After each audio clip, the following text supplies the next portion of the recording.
सियासत के तराजू पर तौलकर संविधान का सम्मान कितना करना है और कितना कूड़ेदान में फेंकना है वो तय किया था। 50 साल बाद उसी पटना के उसी गांधी मैदान पे वो सियासत की बिसात बिछाई जा रही है कि एक बार फिर संवैधानिक व्यवस्थाओं को तार तार कर कर उसे कूड़ेदान में फेंक देना है। मैं पूछना चाहता हूं, समाजवाद तो कहता है ना कि इक्वल डिस्ट्रीब्यूशन ऑफ वेल्थ होना चाहिए, गरीब को अधिक से अधिक हिस्सा मिलना चाहिए। और आप क्या कह रहे हैं कि यह 39 लाख एकड़ जमीन पे चंद सरमाएदारों का कब्जा होना चाहिए, चंद मुल्ला मौलवियों का कब्जा होना चाहिए। यह एक सोची समझी व्यवस्थित मानसिकता है जो समाजवाद के विचार के बिल्कुल विरुद्ध है।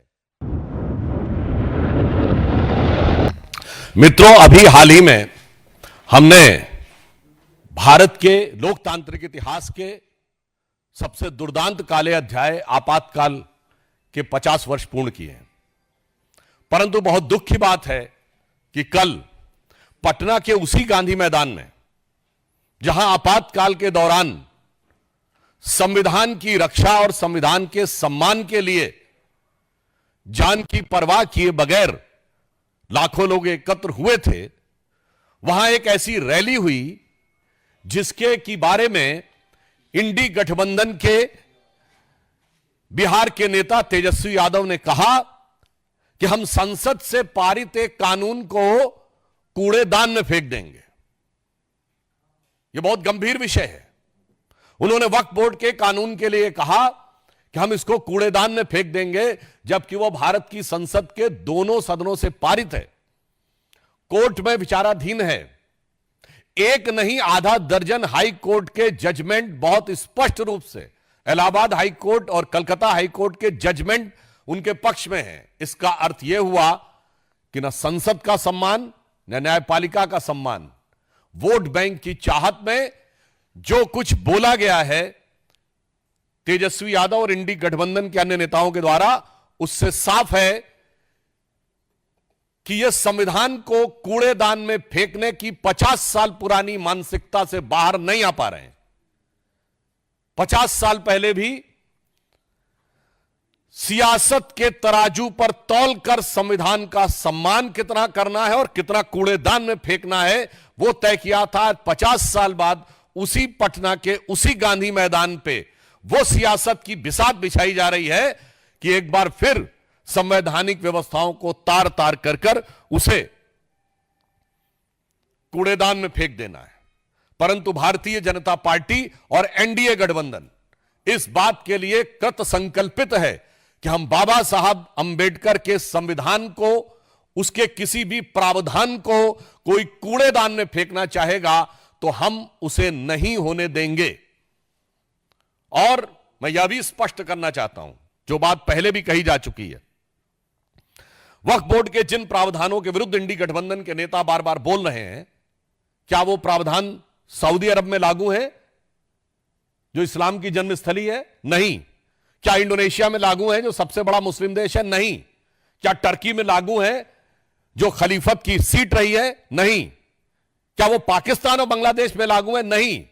जो आईएसआईएस की भूमि है, सीरिया और इराक के हिस्से, वहां पे लागू है? नहीं। तो मैं पूछना चाहता हूं इंडी गठबंधन से कि आप बिहार में क्या सऊदी अरब, इंडोनेशिया, टर्की और आईएसआईएस से ज्यादा बड़ा शरिया का कानून लागू करने की सोच रहे हैं? हमें इस बात का सीधा और साफ जवाब चाहिए।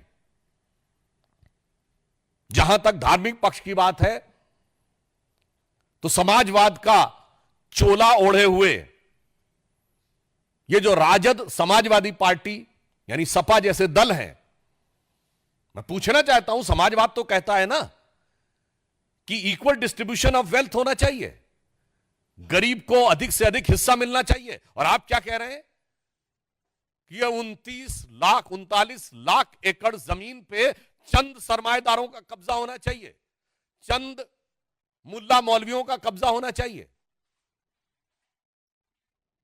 यह एक सोची समझी व्यवस्थित मानसिकता है जो समाजवाद के विचार के बिल्कुल विरुद्ध है। और इसके अतिरिक्त सिर्फ इतना ही नहीं है, इनका विचार संविधान को किस सीमा तक तार तार करने का है। ये लोग गरीब और मजलूम मुस्लिम के हक के साथ नहीं खड़े हैं, जिसके साथ समाजवाद को खड़ा होना चाहिए। ये चंद मुट्ठी भर सरमाएदारों के हक के साथ खड़े हैं, जो कि मजहब का नाम लेकर उनका शोषण करना चाहते हैं।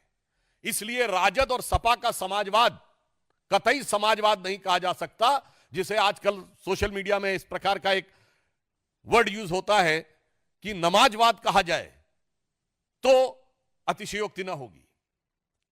जहां तक इस्लाम धर्म के, इस्लामी अकीदे के मुकद्दस रवायतों का सवाल है, तो बहुत साफ कहना चाहता हूं, कुरान में वक्फ नाम का कोई वर्ड नहीं है।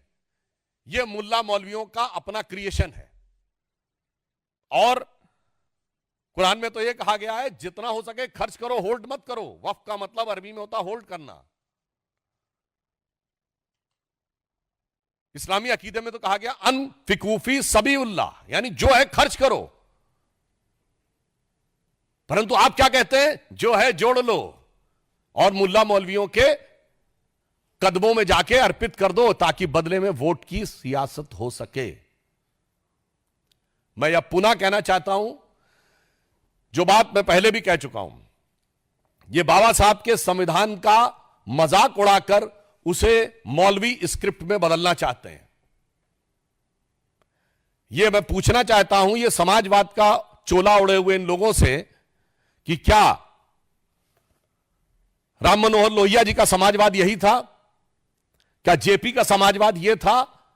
या कर्पूरी ठाकुर का समाजवाद यह था? भारत रत्न कर्पूरी ठाकुर जी से लेके जयप्रकाश नारायण और लोहिया जी का समाजवाद के साथ आज हम खड़े हैं, जो हम चाहते हैं हर गरीब और मजलूम को उसका हिस्सा मिलना चाहिए। मगर ये किसके साथ खड़े हैं? जो ट्रिपल तलाक के साथ खड़ा है, जो हलाला के साथ खड़ा है, जो मेहरम के साथ खड़ा है, जो हज सब्सिडी के साथ खड़ा है, जो सरतन से जुदा के साथ खड़ा है, जो आतंकियों को अपना भाई, बहन, बेटा, हाफिज बनाने के साथ खड़ा है। इसलिए हम साफ कह सकते हैं कि हम समाजवाद के पक्ष में भाजपा और जदयू खड़ा है, और आज के ये राजद और समाजवादी पार्टी जैसे दल नमाजवाद के पक्ष में जाकर खड़े हो गए और नमाज जैसे मुकद्दस अकीदे का भी मजाक उड़ा रहे हैं, उसका भी केवल सियासत के लिए प्रयोग कर रहे हैं। और यह बात हम निराधार नहीं कह रहे हैं। इनकी सरकार आई जो आने वाली नहीं है, तो ये बाबा साहब अंबेडकर के संविधान को कूड़ेदान में फेंक के शरिया का विधान लागू कर देंगे। कोई कहेगा आप तो हाइपरबोलिक बात बोल रहे हैं, तो मैं सब प्रमाण बोल रहा हूं। भारत के इतिहास में एक ही बार 400 पार हुआ है, 1985 में, और तब सुप्रीम कोर्ट ने केवल एक शाहबानो केस की याद दिला रहा हूं, एक प्रावधान में केवल यह कहा कि एक तलाकशुदा महिला को 80 या 100 रुपए का मुआवजा लेने की जरूरत है, तो 400 पार की संसद वाली कांग्रेस, जो आज इंडी गठबंधन का नेतृत्व कर रही है और राहुल गांधी के स्वर्गीय पिताजी उसका नेतृत्व कर रहे थे, सुप्रीम कोर्ट के निर्णय को रौंद कर भारत की पार्लियामेंट ने शरिया को संविधान से ऊपर कर दिया। मैं चुनौती से पूछता हूं, दुनिया में कोई एक देश बताइए जो सेकुलर देश जहां शरिया संविधान से ऊपर हो।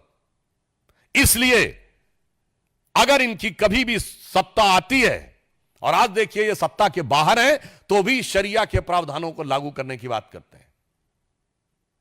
ना कोर्ट को मानने को तैयार, ना संसद को मानने को तैयार। इसलिए मैं पुनः कहता हूं कि जिन लोगों ने इस सीमा तक जाके किया, उसका समर्थन करने वाले लोग समाजवादी नहीं, नमाजवादी कहलाएंगे। और यह बात मैं पुनः एक सब प्रमाण बोलता हूं, इसके माध्यम से ये पिछड़े, दलित, वंचित और शोषित वर्ग के आरक्षण को भी खा जाना चाहते हैं। यह अभी मैं सब प्रमाण बोल रहा हूं। चूंकि जिस संस्थान को आप अल्पसंख्यक दर्जा दे देते हैं, एससी, एसटी, ओबीसी का रिजर्वेशन खत्म। अलीगढ़ मुस्लिम यूनिवर्सिटी, एससी, एसटी, ओबीसी का रिजर्वेशन खत्म। Jamia Millia Islamia, SC, ST, OBC का रिजर्वेशन खत्म। कश्मीर को धारा 370 से पहले के दौर में, यानी जब धारा 370 लागू थी, तो आपने कहा यह मुस्लिम मेजॉरिटी स्टेट है, एससी, एसटी, ओबीसी का रिजर्वेशन खत्म। और चूंकि अल्पसंख्यक संस्थाओं को में आरक्षण लागू नहीं होता है, तो पिछले दर्जे से अधिक संस्थाओं को अल्पसंख्यक का दर्जा देकर एससी एसटी ओबीसी के आरक्षण को नष्ट करने का षड्यंत्र देखिए। मैं आंकड़ा आपके सामने रखता हूं। 2011 में इन्होंने 1656 संस्थाओं को माइनॉरिटी दर्जा दिया।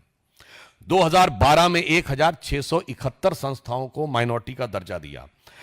2014 में, आधे में तो हमारी सरकार आ गई थी, तब तक 1516 संस्थानों को माइनॉरिटी का दर्जा दे दिया। अरे माइनॉरिटी का दर्जा देना है तो जांच परख करके दीजिए ना, जैसे हमने दिया। हमारी सरकार आने के बाद 2020 में 12 संस्थाओं को, 2021 में 14 संस्थाओं को, 2022 में 86 संस्थाओं को दिया गया।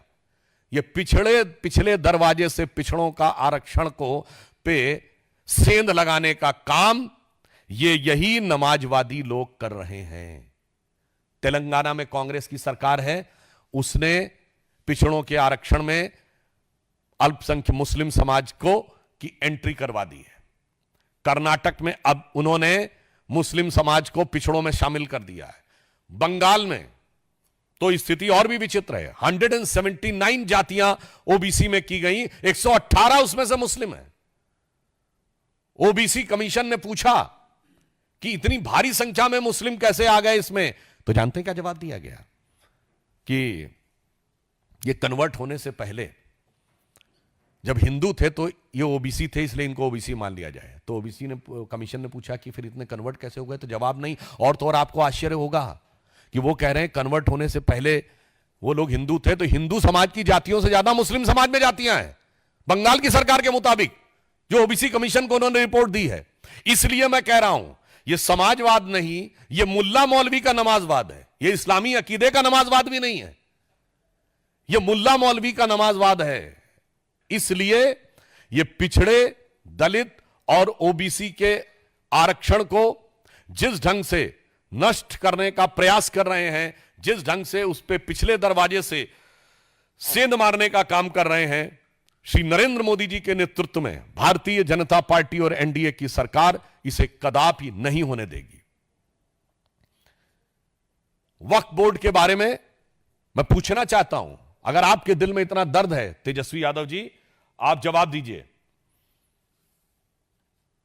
कि पटना में वक्फ को लेकर लालू प्रसाद यादव जी का संसद में 2010 का दिया गया बयान है कि बहुत गड़बड़ हो गया है, सब जमीन कब्जा कर ली गई है।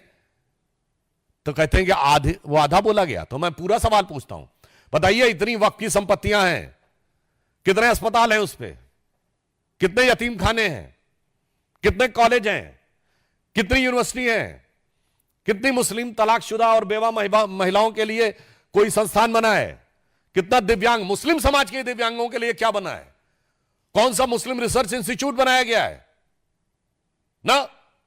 यह है समाजवाद का लबादा ओढ़ो और सत्ता के ठेकेदारों के हाथ में सारी की सारी संपत्ति को इकट्ठा कर दो। इसलिए आज वेदना के साथ, उदाहरण के लिए गोविंदपुर ग्राम में, बिहार में, जहां 95% हिंदू रहते हैं, वक्फ बोर्ड का दावा है। और यहां सिर्फ हिंदू मुसलमान की बात नहीं है। मुनम्बम में, केरल में, क्रिश्चियन समाज के 400 घरों के ऊपर वक्फ बोर्ड का दावा। यमुनानगर में गुरुद्वारे के ऊपर दावा। इनको माइनॉरिटी से भी मतलब नहीं है। इन समाजवादियों को पहले तौलना है सियासत के तराजू पे कि कौन सी माइनॉरिटी, कांग्रेस को तौलना है सियासत के तराजू पे कि कौन सी माइनॉरिटी का वोट बैंक हल्का नजर आ रहा है और किसका भारी नजर आ रहा है। तब मुल्ला मौलवियों के आगे नतमस्तक होके समाजवाद को मुल्ला मौलवियों के आगे नतमस्तक होने वाले नमाजवाद में कन्वर्ट कर देना है। तो जो कुछ इंडी गठबंधन कर रहा है, हम उनके इन सपनों को कतई साकार नहीं होने देंगे। देश की जमीन देश की जनता की रहेगी, किसी मुल्ला मौलवी की नहीं रहेगी। देश का संविधान बाबा साहब के विधान से चलेगा, शरिया के फरमान से नहीं चलेगा। आपने अपने दौरे हुकूमत में शरिया के 1 दर्जन प्रावधान बाबा साहब के संविधान में पिछले दरवाजे से लागू किए। आप इस संविधान को शरिया स्क्रिप्ट बनाना चाहते हैं, हम नहीं होने देंगे। और अंत में मैं कहना चाहूंगा, अपराधीकरण की प्रतीक राजद, भ्रष्टाचार की प्रतीक कांग्रेस, दोनों मिलकर, और दोनों के युवा नेता, एक अधेड़ उम्र का युवा नेता, एक देखिए कितना शिक्षित युवा नेता जिसको क्या कुछ पता है, और ये कह रहे हैं कि भगवान बुद्ध की धरती, नालंदा की धरती का कायाकल्प ये करेंगे। पहले तो मैं इनसे कहना चाहूंगा, वक्त पे कुछ जानकारी लेनी है तो आरिफ मोहम्मद खान साहब राज्यपाल हैं, जाके थोड़ा पढ़िए समझिए तो आपको समझ में आएगा कि इस्लामी अकीदे में, इस्लामी इल्म में वक्फ का क्या महत्व है। मगर क्या बताएं, पढ़ने के लिए भी, सुनने के लिए भी, समझने के लिए बुद्धि होनी चाहिए। तो इसलिए इनसे कहना चाहूंगा, समाजवाद के बारे में एक बड़े प्रख्यात समाजवादी कवि हुए हैं अदम गोंडवी, उन्होंने समाजवादी विचारधारा में आए हुए विकार पे दुखी होकर एक कविता लिखी थी, वो मैं आज आपके सामने अर्पित करना चाहता हूं। ये राजद, सपा और इंडी गठबंधन के नेताओं के लिए, और राम राज्य की अवधारणा जो गांधी जी ने दी थी उसका क्या हाल किया कांग्रेस के नेताओं के लिए। तो अदम गोंडवी जी, ये उनका वाक्य है, मेरा नहीं, ये समाजवादी कवि थे, उन्होंने लिखा था, काजू भुना है प्लेट में विस्की गिलास में, उतरा है राम राज्यों विधायक निवास में। काजू भुना है प्लेट में विस्की गिलास में, उतरा है राम राज्यों विधायक निवास में। और आगे उनके शब्द हैं, पक्के समाजवादी हैं तस्कर हो या डकैत। ये मेरे शब्द नहीं है, ये अदम गोंडवी जी के शब्द हैं। पक्के समाजवादी हैं तस्कर हो या डकैत, कितना असर है खादी के उजले लिबास में। मगर आज जो बिहार में हुआ है उसको देखकर मेरे मन में भाव आता, तो मैं एक पंक्ति इसके आगे अपने मन से इसमें इसको समर्पित करते हुए कहना चाहूंगा कि पक्के नमाजवादी हैं राजद हो या कांग्रेस, पक्के नमाजवादी हैं राजद हो या कांग्रेस, कितनी तड़प है कठमुल्ला वोटों की प्यास में। तो इसलिए मैं बहुत पीड़ा के साथ, और मैं बिहार की प्रबुद्ध जनता का आह्वान करता हूं कि उसके सामने दो रास्ते हैं, राष्ट्रवाद और समाजवाद। अब वास्तविक समाजवाद के रास्ते पर चलती हुई भाजपा और जदयू, और कठमुल्लापन वाले नमाजवाद के रास्ते पर चलती हुई इंडी गठबंधन, जो सरकार में आने पर पिछले दरवाजे से शरिया लागू करने के लिए कोशिश करेगी, और एक तरफ हमारी सरकार जो बाबा साहब के संविधान की रक्षा करने के लिए कृत संकल्पित रहेगी। धन्यवाद। अब हम सवाल लेंगे, एक मोहित, thanks.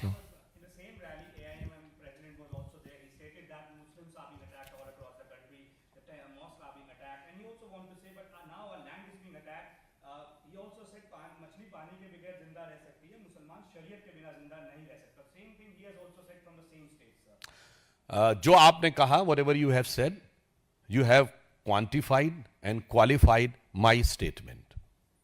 None of the India Alliance leader has audacity or rather than dare to respond to this sentence कि मुस्लिम शरिया के बगैर नहीं रह सकता, rather than they endorse the statement.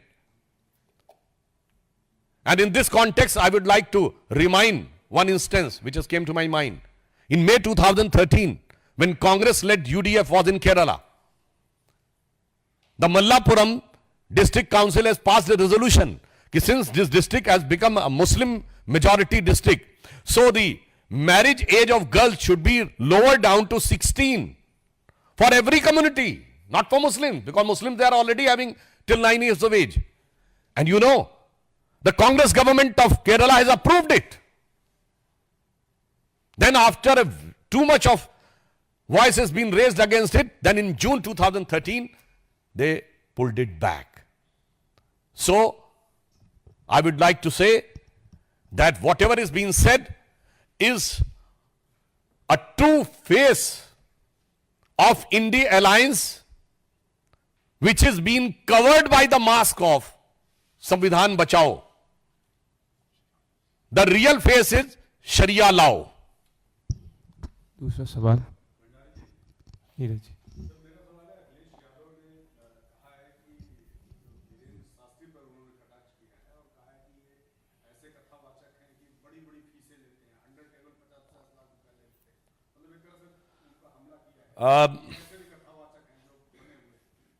आज के विषय के साथ इसका बड़ा सुंदर संबंध बनता है। जो अपने दौरे हुकूमत में मौलवियों को लाखों एकड़ जमीन, हजारों करोड़ की लुटा के उस पे कानूनी हक दे देना चाहते हैं और उस पे कानूनी ठप्पा लगा देना चाहते हैं, वह दान दक्षिणा के ऊपर भी सवाल उठाना चाहते हैं।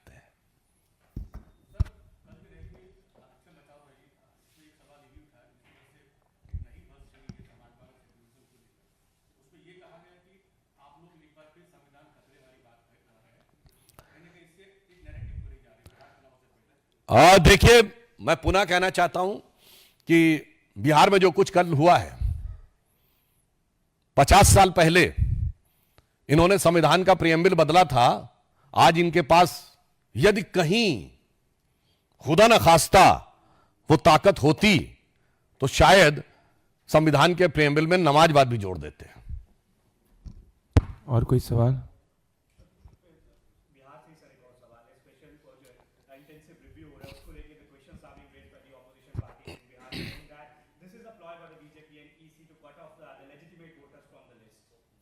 It's a very peculiar, typical defeatist mindset which is being made to make a premise on alibi of an inevitable defeat. Because when you raise the question that the electoral rolls were having some faulty presence, and when the election commission says that yes, we will clarify this, we will recheck this, then you say no, recheck should not be done. तो what does this mean? इसका एक ही मतलब है इनका कि चुनाव में हमारे मन के मुताबिक फर्जी वोटिंग होनी चाहिए। मैं एक शब्द में कहना चाहूंगा तो इनकी माइंडसेट इससे जानते क्या दिखाती है? वही जो मानसिकता इमरजेंसी के समय थी। संविधान मेरे हिसाब से होना चाहिए, चुनाव में हारा या जीता इसके आधार पे इंदिरा जी ने तय किया था कि संविधान की को वो कितना मानेंगी। आज इंडी गठबंधन वही दिखा रही है कि वो अपनी चुनावी हार जीत के आधार पे संविधान को मानेगी, चुनावी हार जीत के आधार के ऊपर चुनाव आयोग को मानेगी और अपने वोट बैंक की सुविधा के अनुसार चुनावी सूची को, मतदाता सूची को मानेगी। यह पुनः दर्शाता है कि बाबा साहब के संविधान और संवैधानिक व्यवस्थाओं में उनको किसी भी प्रकार की आस्था नहीं है। अन्यथा कोई भी व्यक्ति जो भारत का नागरिक है उसके बारे में हमें यह इंश्योर होना चाहिए कि वोट भारत की सरकार उसी के वोट से बने जो भारत का नागरिक हो और उसकी प्रामाणिकता प्रमाणित होनी चाहिए।